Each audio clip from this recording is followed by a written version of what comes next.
morning. A few things to go over from the log from over the weekend. First thing I'll talk about today is an aggravated assault report.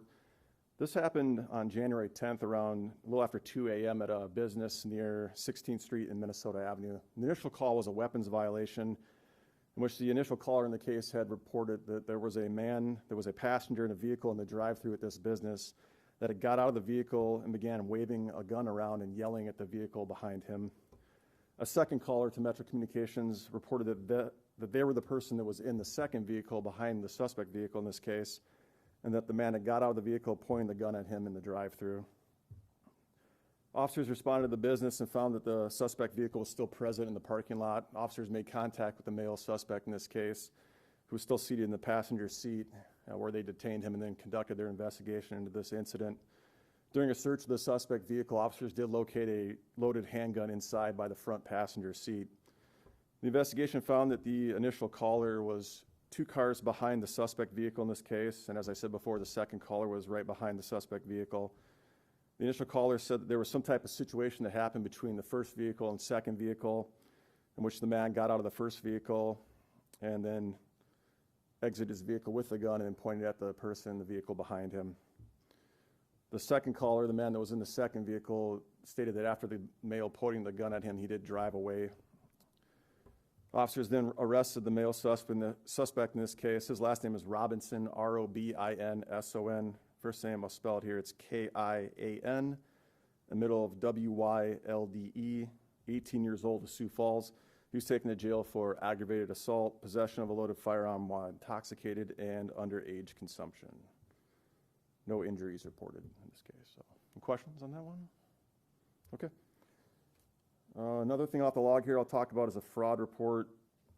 This happened around Friday morning around 10:30 a.m. The victims in this case have reported that they had got a call from a person that was claiming to be a Wells Fargo representative from their legal department, and that there were some issues with what they were saying was a Wells Fargo employee giving out the victim's bank account information to other people.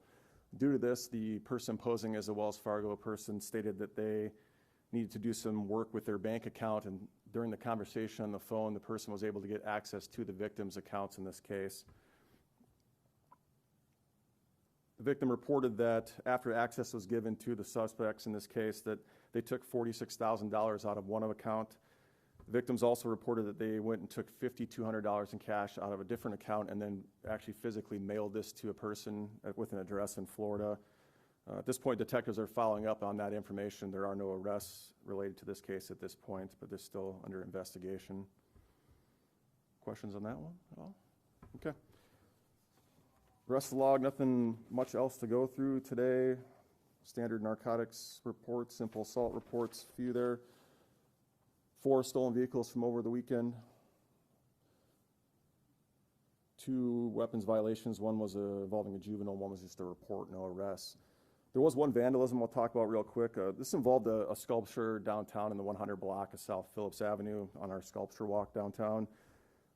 The witness in this case reported that the incident actually happened around 1:50 a.m. on January 11th, where he observed 3 or 4 white males that were walking in the area of the sculpture, and then someone broke off a piece of the sculpture and then threw it in the middle of Phillips Avenue.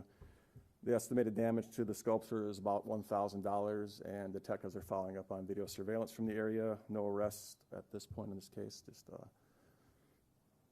follow-up investigation to continue. So, any questions on anything else today? All right, thank you.